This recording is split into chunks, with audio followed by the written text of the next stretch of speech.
The broadcast is now starting. All attendees are in listen-only mode. Good morning. Good morning, everyone. Welcome to Friday Medical Conference, sponsored by the Western Montana AHEC. I'm Elizabeth Paddock. I'm faculty with the Family Medicine residency here. We're very pleased to have Dr. Patrick Davis presenting Trans-diagnostic factors in psychological and psychosomatic disturbance. Patrick Davis is a Montana native born in Butte. He did his undergraduate work at MSU, where he also earned a master's degree in experimental psychology before earning a PhD in professional psychology with specialization in clinical psychology from the California School of Professional Psychology. He has held adjunct teaching positions at several colleges and universities and is currently an affiliate faculty member at the University of Montana. Before returning to independent practice in 2016, Dr. Davis had been the director of the Pain School program at the Providence Medical Group Montana Spine and Pain Center for several years. He's the author of How to Relax, Enhancing Your Mental and Physical Health Through the Art of Inner Self-Regulation, and is also the primary author of the Montana Spine and Pain School Handbook. So welcome, we're pleased to have you here. Thanks, Elizabeth. And I'm pleased to be here. I want to thank Providence and AHEC for providing the forum for today's presentation, and Robin for inviting me to make a presentation. For those of you who don't know me, I am a clinical and forensic clinical psychologist in private practice here in town. And I think fondly back over the many years that I worked with the Montana Spine and Pain Center here at St. Patrick Hospital. I've just discovered that the laptop that I'm using for today's presentation has built-in section for presenter notes, so I'm thinking that rather than using my papers, I'm going to try to work from the laptop. We'll see how that works. I may shift back and forth. And I'll also tell you that I haven't ever done this presentation before. This is a topic that's been of some interest to me, and I've been engaging in some self-study on this, trying to incorporate this model of psychotherapeutic intervention into the work that I do.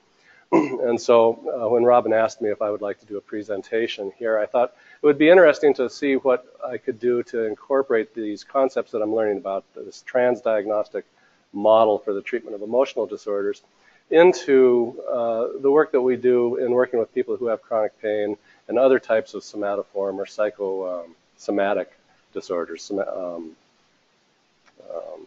Psychosomatic disorders, or psychophysiological disorders.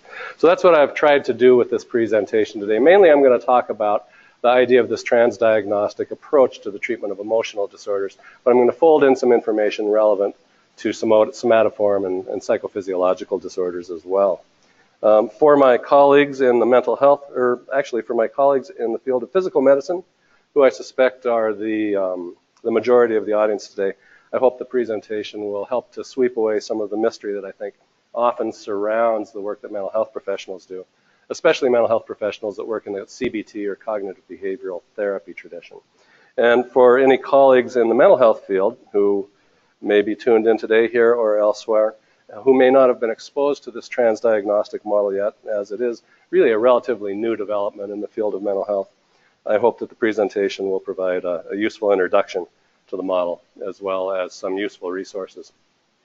I would be happy to provide a PDF copy of the slides from the presentation to anybody who would be interested in obtaining a copy of that if you wish to. My email address is right there on this first slide. So I'll give you a moment to write that down if anybody wants to do that.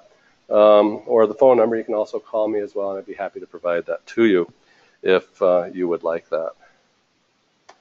Because we are going to be talking a little bit about the relationship of this model to psychosomatic and somatoform disorders, I thought I'd start with a couple definitions of these terms. And I've taken these definitions from Everly and Ladding, who are the authors of A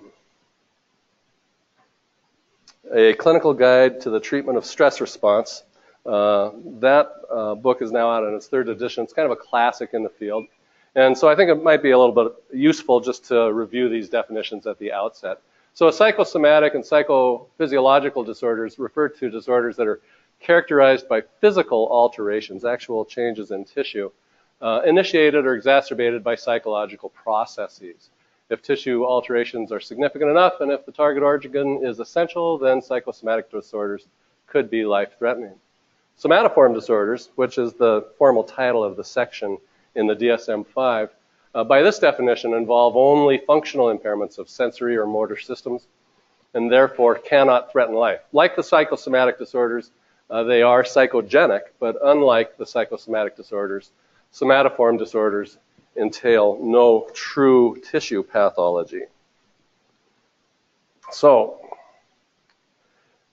if we look at the somatoforms disorders section of the DSM-5, we'll find a number of disorders in there, including somatic symptom disorder, illness anxiety disorder, conversion disorder, psychological factors affecting medical conditions, and factitious disorder. And among these disorders, the somatic symptom disorder, illness anxiety disorder, and conversion disorder, according to this definition, would all be considered to be psychosomatic disorders, would be considered to be somatoform disorders because they don't involve any type of actual tissue pathology, whereas psychological factors affecting other medical conditions would be considered to be a psychosomatic disorder. So just a couple definitional niceties there. For the purposes of this presentation, I'm suggesting that the trans-diagnostic model that we're going to be looking at has good applicability to the conditions of psychological factors affecting other medical conditions, anxiety or illness anxiety disorder, and somatic symptom disorder, but not conversion disorder or factitious disorder. Although I think an argument could probably be made with regard to factitious disorder in terms of which of these two categories it fits into. But we'll save that for a question later if someone has one, or for a topic for another day. So let's talk about some applications of the trans-diagnostic model. So today we're going to take a look at the history, the theoretical framework, and the application of this trans-diagnostic model to the treatment of emotional disorders primarily, but also with some reference to the implications that it might have for the treatment of somatoform or psychophysiological disorders. And as we'll see at this point, the trans-diagnostic model has most visibly been developed in an applied fashion for the treatment of the anxiety and unipolar mood disorders. And this particular trans-diagnostic approach is thought to have implications, as I've mentioned, for the treatment of somatoform and psychosomatic disorders as well. In addition, though, as this slide illustrates, researchers have also been developing trans-diagnostic models for the treatment of substance use disorders and eating disorders. So just to provide a little bit more background and context for what's going to come next, I want to quickly review the scientific lineage leading up to the advent of this trans-diagnostic treatment protocol idea. Back in the mid-20th century, John B. Watson and B.F. Skinner, pioneers in the field of behavior therapy, focused on the role of classical and operant conditioning in the development and maintenance of emotional disorders. Behavioral interventions back in those days included, and continue to include as a part of the CBT toolbox, strategies like behavior modification, relaxation therapies, systematic desensitization. A little bit later in the 20th century, Aaron Beck and Albert Ellis pioneered cognitive therapy, which focused on the role of cognition in the development and maintenance of emotional disorders. Interventions in the cognitive realm included such things as identification of cognitive distortions and faulty beliefs, cognitive restructuring using a tool called the daily thought record, and behavioral experiments. As we'll see, all of these behavioral and cognitive interventions continue to be a part of the toolbox of the trans-diagnostic protocols. Even later in the 20th century and on into the 21st century now, we've seen the development of what have been called third-wave CBT treatment approaches. And although not initially conceptualized as trans-diagnostic in nature, the practitioners who began incorporating these approaches into their treatment regimens discovered that they were indeed trans-diagnostic. Dialectical behavioral therapy initially focused on the treatment of borderline personality disorder. Let's see, I'm having a little trouble getting my mouse to move here. There we go. So dialectical behavioral therapy included the core interventions of mindfulness and acceptance, distress tolerance, self-soothing, doing the opposite, emotion regulation, interpersonal effectiveness. Acceptance and commitment therapy, or ACT, focuses on the core interventions of mindfulness, observing and accepting emotions, defusion, which is observing and distancing from our own thoughts, and values-based commitment. The core interventions of mindfulness-based stress reduction include mindfulness, acceptance, and compassionate mind. And as we'll see, all of these different types of interventions have been incorporated into this thing that we're calling the trans-diagnostic model or the trans-diagnostic protocol. But the novelty of the explicitly trans-diagnostic protocols is that the theorists and authors promoting these approaches recognize that by combining many, if not all, of these theoretical and interventional elements from behaviorism through the third wave CBTs into a single protocol, that a protocol could be used to effectively treat a wide variety of disorders. So that's kind of basically what we're getting at here. We're talking about a trans-diagnostic protocol, which is an intervention that it's one intervention that can be used to treat a wide variety of emotional disorders. So you might ask, though, what about that old adage that diagnosis determines treatment? Well, that really makes a whole lot of sense. It really does. We should try to have discrete treatment interventions for each discrete diagnostic entity. But the problem is that in the field of mental health, we really don't have very robust validity of our diagnostic entities. So we really can't trust that the diagnostic system that we're using validly represents the underlying pathologies that people are suffering from. And because of that, what we see is a lack of this diagnostic validity and a very high degree of diagnostic comorbidity. So as a result of widespread criticism regarding the validity of the DSM system, which is now in its 5th edition, researchers have begun to turn to alternative classification systems for understanding and developing treatments for psychological disturbance. And a couple of these alternative systems are shown on the slide before you now, the research domain criteria and the hierarchical taxonomy of psychopathology, also cleverly nicknamed HITOP. So back in 2013, the DSM-5, as the DSM-5 was about to be rolled out, and many people probably may remember all the controversy around this at the time, the National Institute of Mental Health, announced that the Institute wouldn't fund research in which the DSM was the sole diagnostic framework used to classify psychological disturbance. In the past, they had funded such research, but they decided they were not going to do that anymore. And in an April 2013 NIMH blog post titled Transforming Diagnosis, the former NIMH director, Thomas Insel, noted that the strength of each of the editions of the DSM has been reliability. Each edition has ensured that clinicians use the same terms in the same ways, but the weakness is its lack of validity. Unlike our definitions of ischemic heart disease, lymphoma, or AIDS, the DSM diagnoses are based on a consensus about clusters of clinical symptoms, not any objective laboratory measure. In the rest of medicine, this would be equivalent to creating diagnostic systems based on the nature of chest pain or the quality of fever. Indeed, symptom-based diagnoses, once common in other areas of medicine, has been largely replaced in the past half century as we've understood that symptoms alone rarely indicate the best choice of treatment. Patients with mental disorders deserve better. NIMH has launched the Research Domain Criteria project to transform diagnosis by incorporating genetics, imaging, cognitive science, and other levels of information to lay the foundation for a new classification system. So let's take, if I can get, I'm still figuring out how to work this mouse. Here we go. So the National Institute of Mental Health Research Diagnostic website is really kind of an interesting website to explore. And do I have active links in here? Can I go right to the internet from this presentation? We're going to try. We'll take a look at this.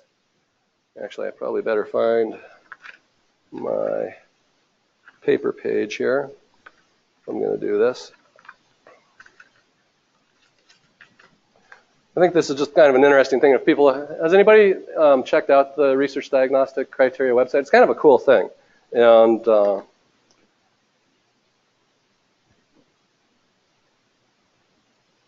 when I've loaded this, yeah, it looks like it's going to work.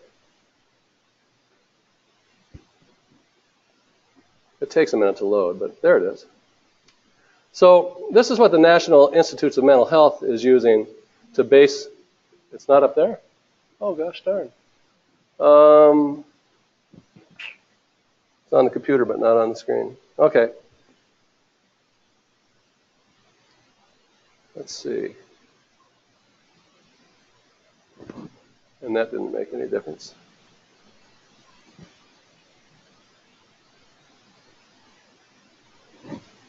Nope. Well, I guess that's not going to work. That would have been something to figure out in advance. Okay, well, it's interesting. There's 5 main domains in the research diagnostic criteria as set up by the National Institute of Mental Health. And within each of those 5 domains, there's a number of constructs. And within each construct, there's a number of subconstructs.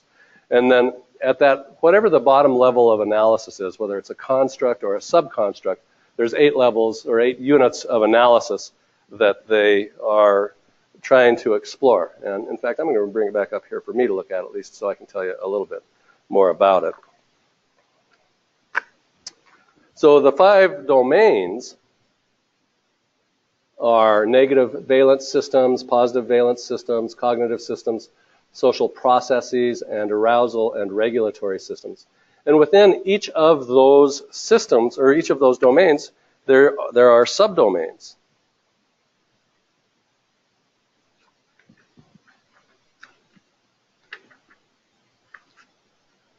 And so within the domain of social processes, for example, there are constructs of affiliation and attachment, social communication, perception and understanding of self, and perception and understanding of others.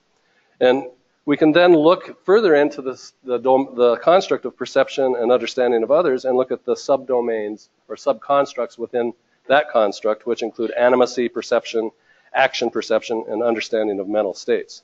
And then finally, at the level of understanding of mental states, we can look at the 8 levels of analysis. They include in their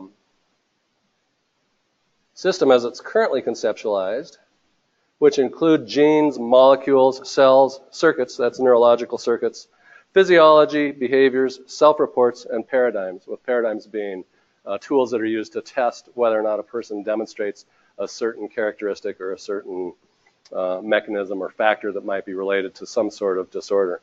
So in any event, it's a very interesting new approach to diagnostic classification that's being explored by the National Institute of Mental Health. And I'd certainly encourage anybody who's curious about these sorts of things to go and look at the website and just kind of play around with it a little bit and explore it. It's really quite fascinating. In any event, there's an additional alternative diagnostic system that's been developed. It's called the high-top diagnostic system. It was designed to complement the research diagnostic criteria. In a 2017 article published in the Journal of Abnormal Psychology titled The Hierarchical Taxonomy of Psychopathology, high-top, a dimensional alternative to traditional nosologies, the authors state that the research diagnostic criteria system holds particular promise for advancing the understanding of biological processes relevant to psychopathology, but its coverage of clinical phenomena is neither highly detailed nor comprehensive. A substantial need remains to systematically describe dimensions of psychiatric phenotypes. A qualitative nosology, such as the high-top, goes well beyond the scope of the RDOC, or the research diagnostic criteria, in meeting this need and can inform the research diagnostic criteria framework with regard to key clinical dimensions that need to be considered. Again, I was going to try to show you an image from the website of the high-top. From the high-top website, but I now know that's not going to work, so let me just tell you a couple things about it. If we were able to look at it, what we would see is a flow chart that shows some higher level, what they call spectra, and for example, internalizing versus externalizing, which are well established at this point, fundamental personality distinctions that are really quite robust. And underneath the internalizing category, then there's several other categories, 2 of which are fear and distress. And within the fear and distress categories, we find most of the anxiety disorders and some of the depressive disorders. And so what I'm trying to illustrate with this, and could do a whole lot better if I had the image, is this idea of these trans-diagnostic syndromes that underlie the diagnoses that currently appear in the DSM-5. The idea being that panic disorder, well, let me just find in my notes here. So fear appears to be a trans-diagnostic factor underlying the symptomatic presentations of social phobia, agoraphobia, specific phobia, seasonal affective disorder, panic disorder, and obsessive compulsive disorder. So all of these disorders seem to have a shared underlying substrate. And similarly, distress is a spectra that is posited as a trans-diagnostic factor underlying the symptomatic presentations of major depressive disorder, dysthymia, generalized anxiety disorder, PTSD, and borderline personality disorder. So we can see from this diagnostic system, as well as from the research diagnostic criteria, that this idea of an underlying syndrome that feeds many of the DSM-5 diagnoses that we currently look at makes a lot of sense. So these evolving diagnostic systems are really consistent with this idea of a trans-diagnostic model, is what this all comes down to. So this slide and the next are going to illustrate just a bit of the science, which has been bringing some of the difficulties with the poor diagnostic validity in our current diagnostic system to light. Rieger et al. Published a study in 2013 which illustrated the lack of validity of some of the DSM-5 diagnostic categories. And as you might recall from your statistics classes, reliability is a precondition for validity, and this is a study looking at reliability. And in particular, the main thing we want to note here is that, well, I guess I would say, first of all, that this was a multi-center study. So it involved hundreds, if not thousands, of subjects. And they studied, I think, 15 adult DSM-5 proposed diagnoses and 8 childhood and adolescent diagnoses. And you can see here that the statistic they used is kappa, which is basically a correlation coefficient, and shows the degree of agreement between raters. And so the thing that's of particular concern is down here in this orange box, is that major depressive disorder, borderline personality disorder, and generalized anxiety disorder all fell in the questionable range with very, very low agreement between raters. And yet they continue to be diagnostic entities in the DSM-5, even though they have that very low reliability in these field trials. And because they have low reliability, we really have to be concerned about their validity as a diagnostic entity at all, actually. And so the trans-diagnostic model would argue that really maybe all three of these things in some respects are kind of the same thing, and they're just different manifestations of this underlying condition. This next slide from the same study shows the degree of comorbidity between some of the diagnoses. And the way to read this is that of the research subjects who had a primary diagnosis of PTSD, 26% of them also had a diagnosis of alcohol use disorder. 34% of them had a diagnosis of major depressive disorder.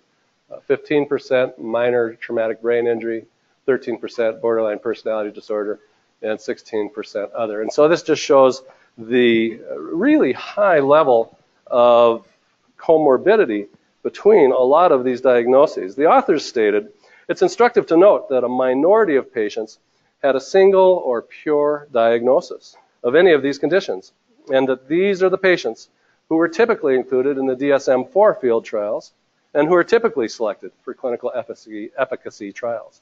So these, and I think anybody who's working in the trenches of psychotherapy knows this. It's very refreshing to me after all the years that I've spent in the field of psychology and doing psychological evaluations and doing psychotherapy with people. There's always this impetus, this feeling that, you're just not a very good therapist or you're just not a very good psychologist if you can't figure out the diagnosis that the person has. And the reality is that most psychotherapy patients really don't fit neatly into a single diagnosis. What we find a lot of the time is people who have symptoms of a variety of these diagnoses. They may have some symptoms of major depressive disorder and some symptoms of generalized anxiety disorder and some symptoms of panic disorder, but they don't meet the full diagnostic criteria for any of them. And that's actually far more common than finding somebody with just a straightforward panic disorder. So again, this trans-diagnostic model offers a lot of hope for being able to work more effectively with these folks. So here's a few people who represent early steps in the trans-diagnostic direction in response to the difficulties with valid classification of some mental health disorders.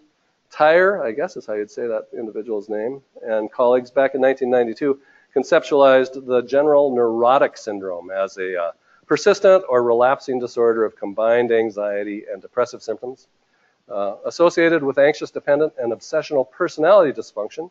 And here's an interesting point, often interspersed with episodes of social anxiety, panic, and somatoform symptoms. So bringing somatoform back into the discussion here a little bit.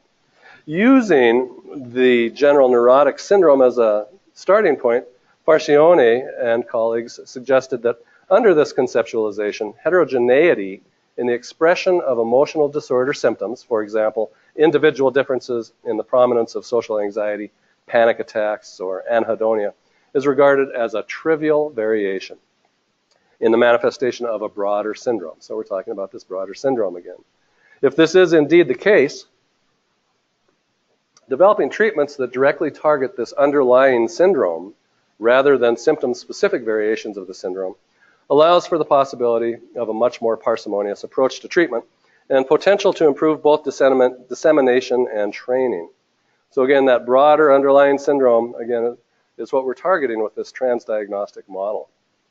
Brown and colleagues note that their findings were consistent with the growing literature on a higher order trait dimension, for example, negative affect, that may be of considerable importance to understanding the pathogenesis, course, and co-occurrence of emotional disorders. And then Farchione, we're going to see a little bit of this guy and his crew before we get done here, developed the Unified Protocol for Trans-Diagnostic Treatment of Emotional Disorders. So here we finally arrived at people who are explicitly saying, okay, we're going to work on this underlying syndrome from a trans-diagnostic perspective. And these folks developed what they called the the Unified Protocol for Trans-Diagnostic Treatment of Emotional Disorders, or they just refer to it as the UP. It's a treatment strategy for addressing this underlying factor that we've been talking about. They state that the UP is a trans-diagnostic, emotion-focused CBT designed to be applicable to all anxiety and unipolar mood disorders, and possibly other disorders with strong emotional components, such as many somatoform disorders, as well as dissociative disorders. They go on to cite relevant research describing the origins and nature of the type of the syndrome and state that taken together evidence from these sources suggests that a common underlying factor across disorders, and this is how they describe this common underlying factor, so this is important. It's a propensity towards increased emotional reactivity, coupled with a heightened tendency to view these experiences as aversive and attempts to alter, avoid, or control emotional responding. So they really see that as the kernel of the underlying syndrome that we've been talking about. They note that the UP utilizes existing empirically supported treatments, including restructuring maladaptive cognitive appraisals, changing maladaptive action tendencies associated with emotions, preventing emotional avoidance, and utilizing emotion exposure procedures. And this is kind of an important point that I'd like to reinforce just a little bit, because in a little bit later I'm going to show you a slide documenting a two-group randomized control study putting the Unified Protocol against a control group, which, it has good outcomes. But really the reality is, in terms of the number of studies that have been conducted looking specifically at these trans-diagnostic protocols, they're pretty limited. The literature is pretty limited at this point. But it's important to understand that the trans-diagnostic protocol is composed of elements of other treatment protocols which are considered to be empirically supported treatments. So, kind of at a basic science level, there's very, very good support for this trans-diagnostic model idea. In terms of applied research, putting that model head-to-head with other treatment approaches, at this point, the literature is still pretty much in its infancy. Okay, so now I'm going to jump a little bit ahead of this Unified Protocol that we were just talking about from Farchione, and talk about a more recent trans-diagnostic protocol that's been disseminated in the form of a clinical text by Frank and Davidson. It's published in 2014. It's an image of the text on the screen there. And over the next several images that I'm going to show you, you'll see the image of this text. And that way you'll know that this information is coming from that source. So I think these guys do a nice job of laying out a variety of what they describe as empirically supported response or vulnerability, trans-diagnostic vulnerability mechanisms, trans-diagnostic response mechanisms, and then trans-diagnostic interventions. So we might think of that set of interventions as constituting a toolbox for trans-diagnostic intervention. We're going to take a few minutes to look at these mechanisms and interventions, but first let's define our terms just a little bit. So a vulnerability mechanism is a mechanism that underlies the development and maintenance of emotional problems. And a response mechanism is a pattern of responding to the activation of the vulnerability mechanisms. And just as a little bit of a side, because I think it's kind of interesting, another interesting way to think about the vulnerability mechanisms discussed by the Farchione group is in terms of the concept of a triple vulnerability, in which there's a genetic predisposition, an activating event, and then there's a learning event or a context in which the client has learned a particular focus for anxiety, or has learned that some situations, objects, or internal somatic states are dangerous, even if they're really objectively not. Examples of such learning might include observing parents model extreme fears of objects or situations, or experiencing heightened attention from caregivers to potential danger in the context of experience of unexplained somatic sensations.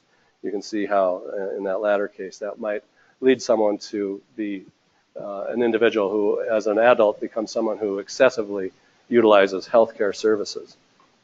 Okay, well, setting that triple vulnerability conceptualization aside, let's take a look at how Frank and Davidson have formulated these vulnerability mechanisms, keeping in mind that the list we're about to look at doesn't include the activating event component of the Farchione group, but does capture the genetic and learning components.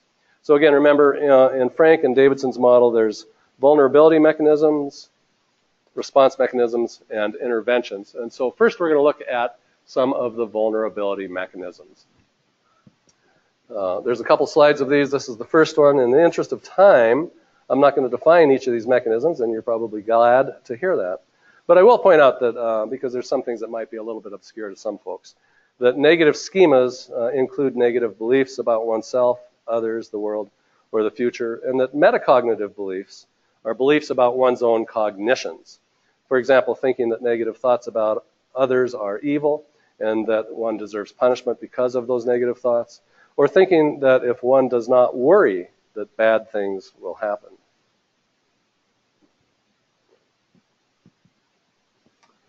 An additional set of vulnerability mechanisms are these cognitive constructs. I think these things are pretty self-evident, don't really need any definition, but I think it's worth saying that as a result of genetic predisposition, classical or operant conditioning, social learning, or most likely some combination of all three, that many psychotherapy clients have developed one or more of these maladaptive ways of perceiving themselves and their world, and that these maladaptive cognitive constructs make them vulnerable to the development of emotional disorders. I think that probably seems pretty self-evident looking at that slide. Now the next slide is going to show the set of response mechanisms formulated by the Frank and Davidson group. So again, remember, in this trans-diagnostic model, at least as formulated by Frank and Davidson, we have this set of underlying vulnerability mechanisms that make people vulnerable to the development of emotional disorders. In the context of an activating event, then these response mechanisms may be utilized by these individuals to try to cope with the activating event. I'll give you a few moments to read through this slide, and then I'll elaborate on just a few of the bullet points. So interoceptive, wrong button. This interoceptive or somatic avoidance may be an obscure term. What it refers to is efforts to avoid experiencing distressing internal bodily sensations, such as might be generated by physical exertion or by certain consumption of certain substances. Emotion-driven behaviors are those behaviors that follow directly from an emotional reaction with minimal or no cognitive mediation. It's essentially the limbic system driving behavior without input from the frontal lobe. And attributional bias is a tendency to exclusively blame oneself or exclusively blame others for problems. So if we exclusively blame ourselves, that would be internalizing dynamics, and if we're exclusively blaming somebody else or other people, that would be externalizing. And it's easy, you can easily imagine, I think, how that would manifest in the form of psychological disturbance or mental illness. People who internalize are going to be more anxious, and people who externalize are going to be more acting out.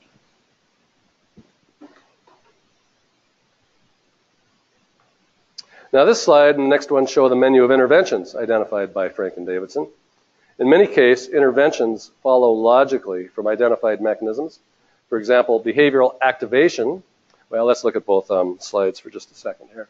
So this is the first slide, and this is a group of interventions grouped under the heading of enhancing understanding and emotion. This is a group of interventions under the heading of facilitation of stepping back from the problem.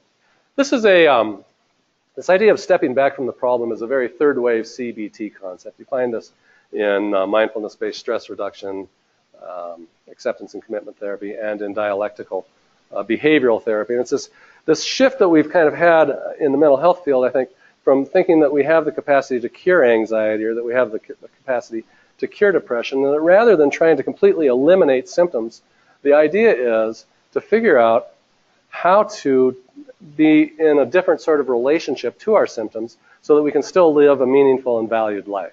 And so that's kind of what's meant by this idea of stepping back from the problem. The next slide, core strategies for change, and then some adjunctive skills for specific problems. So again, giving you a minute or so to just read through that. It's quite a toolbox of interventions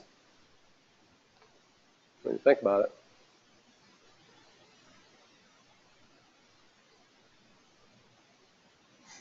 So as I was saying, in many cases, interventions will follow logically from identified mechanisms, identified vulnerability, or identified response mechanisms. For example, behavioral activation would be an appropriate intervention for the trans-diagnostic response mechanism of behavioral withdrawal.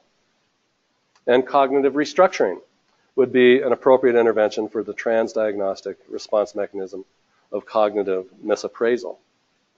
In some cases, multiple interventions might be useful in addressing a single trans-diagnostic mechanism. For example, behavioral avoidance of situations with large groups of people might be addressed with a number of interventions, including behavioral experiments, distress tolerance training, cognitive restructuring, and exposure-based interventions. In some cases, prerequisite interventions might be appropriate prior to implementing the intervention that will ultimately be most useful. For example, prior to implementing a behavioral experiment to change a maladaptive cognitive schema, the client might need to receive training in relaxation techniques and interoceptive exposure. So again, the first slide showing the interventions, the second slide. Okay, so here's a little bit of science that I foreshadowed a few minutes ago. There is a small but growing scientific literature supporting trans-diagnostic intervention protocols, and actually the final slide in the presentation is going to include a list of references. So again, if people are interested in learning more about this and you'd like to get to some of the source material that I've drawn from for the presentation, if you email me or call me, I'll be happy to send you a copy of the presentation, which will include that reference list. But here I illustrate some of the results of the Farchione study mentioned earlier. In the discussion section of the article, the authors note, well, actually, before I tell you about that, let's look at the slide just a little bit. So we've got a two groups design here. It's a randomized control group design. One group receives immediate treatment. The other group is on a wait list control, 16-week wait list, and then they get treatment as well. These people all received individual treatment. It wasn't a group treatment. And they were diagnostically heterogeneous with regard to anxiety disorder. So there were people with generalized anxiety disorder, people with panic disorder, people with obsessive compulsive disorder, and so on. The treatment protocol, this was the universal protocol, or the unified protocol that Farchione and his group have developed. It's a 18-session protocol, and then they had a 6-month follow-up. They found significant improvement on several measures, including general symptoms of depression and anxiety, levels of negative and positive affect, and a measure of symptom interference in daily functioning. And the waitlist control condition exhibited little to no change following the 16-week wait list period. So they had a pretty good outcome. I'm sure they were very happy with those results. In the discussion section of the article, the authors note that, importantly, the unified protocol was effective in the treatment of a range of anxiety disorders, including generalized anxiety disorder, social anxiety disorder, panic disorder with agoraphobia, and obsessive compulsive disorder, yielding effect sizes comparable to treatments targeting disorder-specific symptoms. Let me rephrase that. Just say that with a little different emphasis. Yielding effect sizes comparable to treatments targeting disorder-specific symptoms. More than half of the patients receiving the unified protocol no longer met diagnostic criteria for their principal diagnoses at the conclusion of treatment. And more significantly, almost half, about 45% of those patients, no longer met criteria for any clinical diagnosis at post-treatment. Remember the high level of comorbidity among these types of disorders. And more than half, things even got better as time went by, more than half, 64% of these patients no longer met criteria for any clinical diagnosis at follow-up. So that's a pretty good outcome. As I mentioned earlier, although the scientific literature exploring treatment outcome for trans-diagnostic intervention approaches is relatively limited at present, it's important to keep in mind that the vulnerability mechanisms, response mechanisms, and intervention components of the trans-diagnostic models all do have strong empirical support because they're components of other treatment packages that have undergone rigorous and extensive psychotherapy outcome testing over the years. So now we're going to talk a little bit about some manualized treatment approaches. So one thing that's happened in the field of psychotherapy as people have tried to, we really made a lot of progress in the field of psychotherapy outcome research over the years, certainly over the time that since I was originally in graduate school. And as a result of the progress, there's been quite a few empirically demonstrated treatment programs. And what they often do is they'll develop these treatment protocols in the context of a university medical center where they can do fairly well-controlled studies of people who have pretty clearly demarcated types of disorders. And then often what they'll do is they'll develop a manualized approach to help clinicians out in the field implement those specific interventions. One of the problems that we've run into, though, is because there's so many different disorders, there's so many different manualized approaches as well. And so one of the promises of the trans-diagnostic approach is you can kind of use the same approach across a variety of disorders. And so we're starting to see the development of some manualized treatment programs using this trans-diagnostic model. And we've been talking about the Farchione group. You probably can't read it right here, but there's Farchione's name right there. David Barlow, who's a real famous researcher in the field of psychotherapy, is the first author of this particular book, but this is still the Unified Protocol for Trans-Diagnostic Treatment of Emotional Disorders. So we're going to look at a couple of these manualized treatments now for the next little bit. The first one is this one, and the second one is the Mind and Emotions Workbook by McKay Fanning and Zurita Ona. I think they're both good books, and we'll just take a look at what they both have to say. Let's see.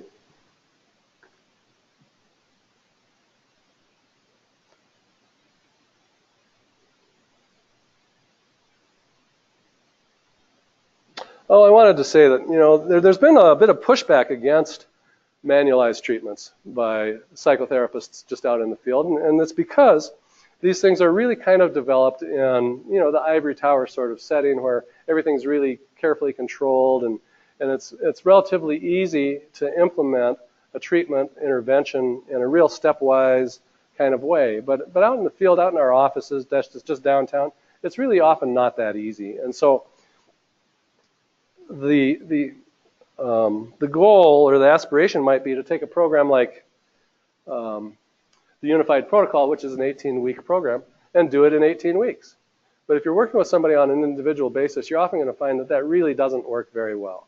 Either they don't get chapter 4 very quickly and you have to spend 3 or 4 weeks just working on chapter 4, or mom dies and you have to spend 3 or 4 weeks dealing with the grief of mom dying, and various things come up. And so I think the way to think about this, and the way that I think about it, I do like to use these books in my practice, but the way that I think about it is I'll work with the client and I'll say, we're going to work with this book, and this is just going to be the way we're going to structure our therapy for a while. And we'll try to work through it in a stepwise sort of way, if that makes sense. Sometimes it makes sense to jump around a little bit. But sometimes it takes a long time to get through one little part of the book or one little part of the program. And sometimes other things do happen that interrupt, and you kind of have to set it aside for a little while and come back to it. And so I just wanted to make that little note about this approach to manualized treatments. They are really hard, I think, to do in a real step-by-step, rigid sort of fashion. But I don't think that that's a reason to not use them. I think we need to be flexible, because I think the interventions that are provided in these manualized treatments have been shown to be empirically supported. They're very valuable interventions, and if we can incorporate them in a flexible sort of manner, I think we benefit as therapists, and I think our clients are very likely to benefit as well. So we're going to look at these two. The first one is the Unified Protocol, Barlow and Farchione. This protocol is focused on teaching clients a set of 5 core skills over the course of 8 modules. So these are the core skills. There's 8 modules in the program, and these 8 modules are taught over the course of an 18-week program. The 2nd through the 7th module are the actual things that address the core skills. The first module is motivational enhancement, and the last module is relapse prevention. And you can see up here I've put little numbers next to each score indicating which module corresponds to the core skill. So emotion awareness is the first core skill, and these modules, understanding emotions and recognizing and tracking emotional responses, and emotion awareness training, learning to observe experience, are the modules that address that particular core skill. That probably makes sense just to read through what the core skills are here. So the first one is emotion awareness. The second one is challenging negative and anxious appraisals related to external and internal threats. So again, when we think about external threats, a lot of that's going to be anxiety types of things. People who have generalized anxiety disorder, panic disorder, obsessive compulsive disorder. And when we think about internal threats, then we're thinking a little bit more, I think, about the psychosomatic and somatoform kinds of disorders. Identifying and modifying maladaptive action tendencies. So these are emotion-driven behaviors. When we're acting really without thinking, we have an emotional reaction and it drives our behavior. Increasing awareness and tolerance of physical sensations, and again has great relevance to the psychosomatic, somatoform disorders. And then emotional acceptance. The mind and emotion workbook or protocol focuses on 7 what they describe as maladaptive coping strategies. We could also call these, if we wanted to stick with the Frank and Davidson way of talking about things, these would be trans-diagnostic response mechanisms. So experiential avoidance, that's just avoiding whatever kind of experience, whether it's a situation or an internal sensation or a thought or an emotion. Rumination, emotional masking. Short-term emotional masking is just kind of blunting our own emotions. Short-term focus, failing to really appreciate the benefits of deferred gratification. Response persistence, doing the same thing over and over. That old saying, what do they call it when you do the same thing over and over and expect a different outcome? Right? That's what this is. Insanity, response persistence. Hostility or aggression, and negative appraisal. And so they address these response mechanisms through this series of treatment modules. And the chapters in the book are 1 through 10, just as they're listed here. Well, it's not really the chapters. There's probably a chapter 1 before values and action. But they go in this order. And again, I've illustrated with the numbers at the end of the treatment module which maladaptive coping strategy is addressed by the module. So the module on values and action addresses the issue of short-term focus. And the module on mindfulness and emotional awareness addresses experiential avoidance and rumination. I guess I'd back up just a little bit again here. I think this also lays it out kind of nicely in terms of this idea. So what we're saying, again, is we've got this underlying syndrome that underlies generalized anxiety disorder, panic disorder, obsessive compulsive disorder, major depressive disorder, perhaps even persistent depressive disorder. And the idea is that all of those disorders probably are characterized by several, if not all, of these maladaptive coping strategies. And so if we have a client who has symptoms of depression, has a variety of symptoms of anxiety, rather than just trying to treat their panic disorder and then planning to work on their depression later on or vice versa, we can take this trans-diagnostic approach where we're going to address all of these underlying maladaptive coping strategies and probably see significant benefit in that person across the range of different sorts of disorders that they have. So that's the idea. Okay, so I just want to wrap up with a couple of case examples where I'll show how I have tried to integrate some of these principles into work with a couple of clients that I have worked with. Of course, the names are changed. And again, I'll say that, as I said at the beginning, that this is a treatment approach that's relatively new to me, that I've just been learning about it over the last 6 months, last year maybe, something like that. And so I've just been incorporating it into the work that I'm doing. And so when Robin asked me if I would be willing to do a presentation here, I thought, well, this would be a good opportunity to really, sort of force me to continue to book up on this stuff and learn more about it myself. And so you'll see that that's the case, I think, maybe a little bit as I describe these cases. So the first is the case of Anna, a gal in her early 60s who had a high level of healthcare utilization due to health anxiety and a low capacity to tolerate unusual physiological symptoms, ultimately culminating in a couple of psychiatric hospitalizations because she kept ending up in the emergency room. And ultimately, they transferred her from the emergency room to the psych unit. Boy, it's kind of hard to read these, so I'll tell you what these say. Her discharge diagnosis from the hospital is somatic symptom disorder, persistent, severe. And then this is the rest of her diagnostic framework from my note. Much of this may have come from the hospital, or some of it may have come from my own formulation. But unspecified depressive disorder, panic disorder without agoraphobia, fibromyalgia, chronic fatigue syndrome, and orthostatic tachycardia syndrome. So again, you can conceptualize many, if not all, of these disorders as perhaps maybe arising out of this common substrate, this underlying syndrome of not being able to tolerate emotional experience or physiological experience, and basically kind of freaking out about that experience and trying to do whatever can be done to get rid of that experience. Her therapeutic goals were reduced anxiety, improved mood, reduced distress related to physical symptoms. So when we try to conceptualize her situation, when I look back at her case from a trans-diagnostic perspective, and really I started working with her before I was into this whole trans-diagnostic thing, but I've incorporated it into the work with her because I'm still working with her. So looking back, there's a number of vulnerability factors, I think, that are relevant in her case. One is a social learning factor because her mother really kind of reinforced somatization. She has excessively negative beliefs about physical symptoms, excessive threat estimation. She thinks that any unusual physical sensation is dangerous. She doesn't tolerate distress at all. She doesn't tolerate uncertainty, or at least she didn't. And she's very sensitive to the idea of illness or injury. So I think of those as trans-diagnostic vulnerability mechanisms. And trans-diagnostic response mechanisms include experiential avoidance, cognitive misappraisal, attentional focus. In her case, this is somatic hypersensitivity, like really paying attention to every little thing she feels in her body. And then everybody's favorite thing of internet searching about symptoms. So if she has some unusual physical sensation, she immediately gets on the internet and reads everything she can and finds out what possible dread disorders she might be suffering from. And then repetitive negative thinking.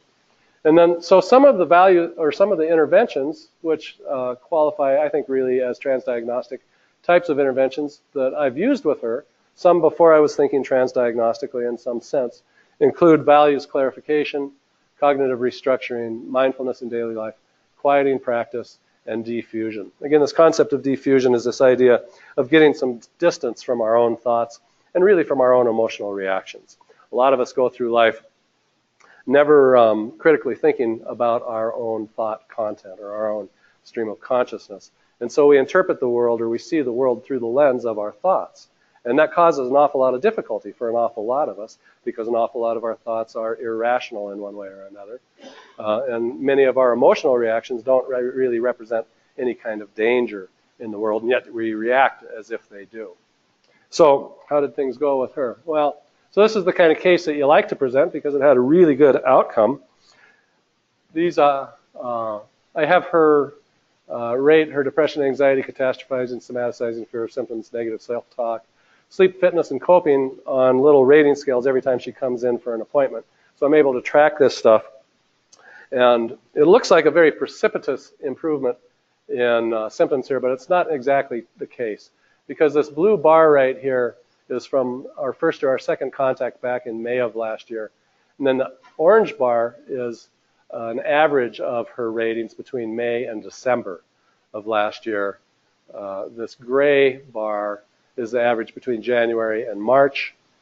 The other kind of orangish, yellowish bar here is the average between April of this year and July of this year. And then the rest of it are the individual sessions since then. So if we were to break out the individual ratings back from May through December, we'd see a much more gradual downward slope there. So it looks a little bit artificially precipitous. But in any event, the bottom line is that she's done really well. She's made really good progress. In addition, she was not living any kind of an active lifestyle at the beginning, and that's improved dramatically. And her perception of her own ability to cope has improved quite a bit as well. We didn't work with either of the manualized workbooks that I just showed you. We did work with her, though, especially with regard to, I mentioned that one of the things we worked on was cognitive restructuring. And there is another workbook called the Mind Over Mood Workbook, which is really also kind of another trans-diagnostic workbook, except it's just focused really on this one intervention of cognitive restructuring. But if you have people who really engage in a lot of irrational thinking, the Mind Over Mood Workbook can be super helpful. And this gal did a lot of irrational thinking about physical symptomatology and about illness. And so that book was particularly helpful to her. But otherwise, we didn't work with the Mind and Emotions Workbook. We didn't work with the Unified Protocol workbook with her. At this point, she's able to tolerate transient symptoms, physical symptoms, without feeling the need to seek health care evaluation and without developing panic. She has started working a couple of days in a volunteer position. She hadn't worked in many years. And she continues in therapy to work on increasing her level of physical and psychological functioning in other important areas. The next case is the case of Ralph, a fella in his mid-40s who presented with anxiety and depression. He's a guy who you couldn't really pigeonhole him into one of the DSM diagnoses. So he gets the other specified and unspecified diagnoses. You can see he does have symptoms of excessive worry, limited symptom attacks, which are mild panic attacks, and social anxiety. His therapeutic goals were to be happy with less fear, less what-ifs, to be peaceful and calm even through adversity, increased social engagement. He had great social anxiety, super-duper social anxiety, improved conversational skills and comfort in interpersonal interaction. Vulnerability mechanisms in his case included negative schemas, negative beliefs about himself, negative beliefs about other people, negative beliefs about his future, really, fear of evaluation, and difficulty with emotion regulation in kind of an interesting way that I've seen a few times, just a few clients over the years. Usually when you think of emotional regulation, you think of people who have difficulty flying off the handle, anger management, that sort of thing. But there are people out there also who have this exquisite sense of empathy. So when they see someone who is experiencing hardship in some way, they experience this profound and deep sadness and almost depression. It almost pushes them into depression. I've seen a few people like that over the years, and he's one of them. And so he has difficulty regulating that. Response mechanisms in his case include behavioral avoidance, especially with regard to the social engagement and interpersonal stuff, and worry, a real big worrier. So interventions that I've used with him that come from the Trans-diagnostic protocol include values clarification, mindfulness in daily life, quieting practice, in his case mindfulness meditation, compassionate mind training, diffusion, exposure, behavioral experiments, interpersonal effectiveness skills training. Outcomes in his case, well, not quite as dramatic as with the other gal, but we haven't been working together all that long. We just started in May of this year. He demonstrated an interesting phenomenon you often see with a psychotherapy client. So he had pretty high ratings on depression and anxiety at baseline. And this is really his second session. I don't usually get these ratings the very first time I see people because I have to talk with them a little bit to figure out what it is that we're going to get ratings on. And so we might have had a couple of bars with high scores, but this is the second session. Third session, his ratings are way down. And often that happens. You know, people just, they feel a lot better just having access to a therapist. And so they start to feel a lot better. But as soon as some psychosocial stressor comes along, their symptoms bump right back up. And that's what happened in his case. And so since, since July 20th, now we've been working in a more sort of gradual downward direction in terms of his symptom experience. He has reported substantially improved comfort level during interpersonal interaction. He's become much more aware of his tendency to engage in catastrophizing thought content. He's developed increased capacity to do this thing that we call dropping an anchor into the present moment as a strategy for distancing or defusing from worry. So dropping an anchor is kind of a metaphor for mindfulness in daily life. Mindfulness in daily life is if you ask yourself, stop the process of thinking and ask yourself what you can see, what you can feel, what you can feel. Observe your emotional state in a non-judgmental sort of way. So it's present moment experience or present moment awareness without judgment, without analysis. That's mindfulness in daily life. And one way to sort of get people to think about doing that is encourage them to drop an anchor from time to time as they go through their day. So when you're getting a little anxious, you're getting a little stressed, getting a little angry, you can drop an anchor and just let go of all of that. And just be here now, as Baba Ram Dass would say. Just drop into the present moment. And so he's got pretty good at that. And he and I have started recently working with the Mind and Emotions workbook. And he's finding it to be super interesting and super useful for him. So he's the kind of guy that's going to work really well for. I guess I should say, sort of as a final note, that these workbooks are not going to work well for everybody. Not everybody reads very well. A lot of people have ADHD, and so even though they might be able to read, they just don't have the motivation or the tolerance for it. So for a lot of people, I'm not suggesting that we have to work with these workbooks with everybody we work with. But I think for us, learning how to implement this trans-diagnostic model, working with the workbooks from time to time, at least with the clients that we work with, can be a very helpful, very educational thing for us, in addition to being very helpful for the clients. And so I think that's the last slide, except for the references slide. So I want to thank you for your attention. Thanks for letting me come and do this presentation. I hope it's been informative. And if you would like to get a copy of the presentation, just send me an email. You can turn the PowerPoint thing into a PDF file, and I'll do that and send it off to anybody that wants it. It's 8:35. I guess there's time for questions. If anybody has any questions, I'll do my best to answer them.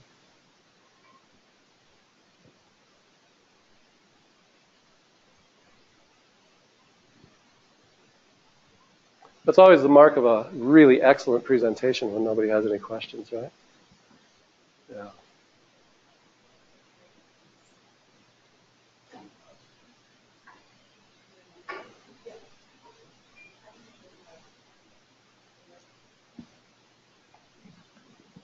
Hello. Okay. I'm curious how the unified protocol type approach just compares. I'm curious how that compares to standard counseling that we would send people for, because I think as primary care, we just kind of are like, okay, go to mental health counseling, and I don't have a great sense that this is what I imagine that they would be doing with them, and so because this seems totally a really interesting presentation to do another time, and I'd be happy to do it if you guys would like me to come back and do it, would be a presentation on the varieties of psychotherapeutic experience. Maybe might be a way to describe it.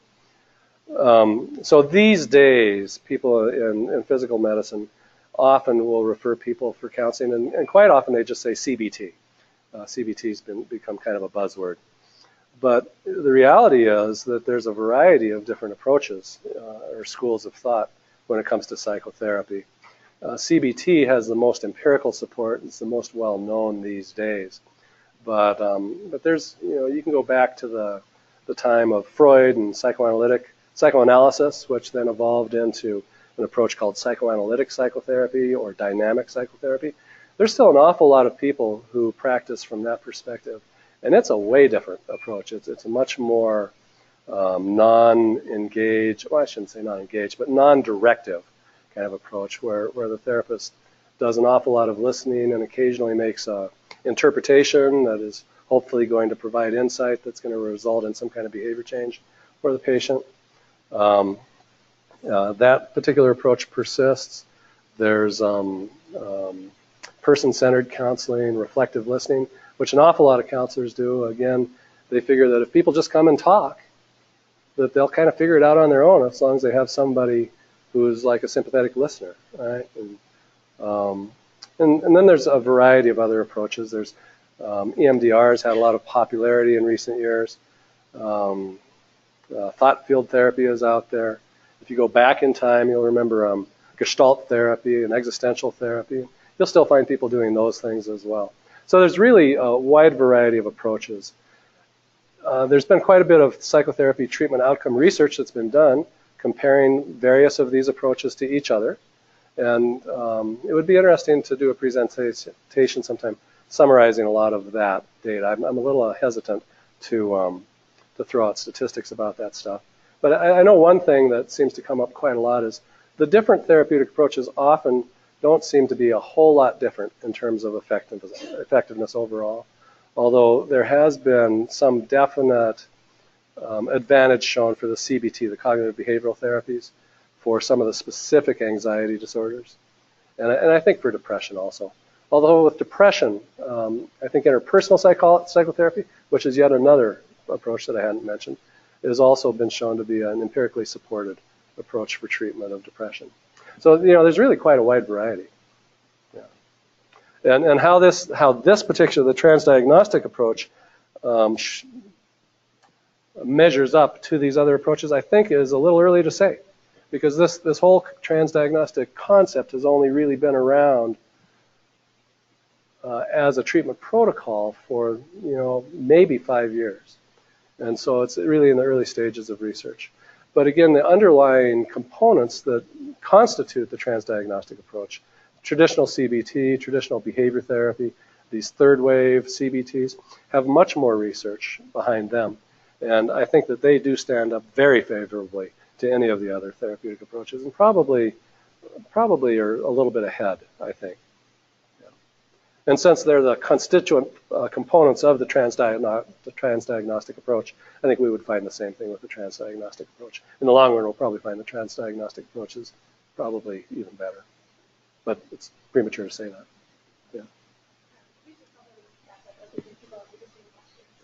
Yeah, you can just hang up. Yeah, sure. Thank you.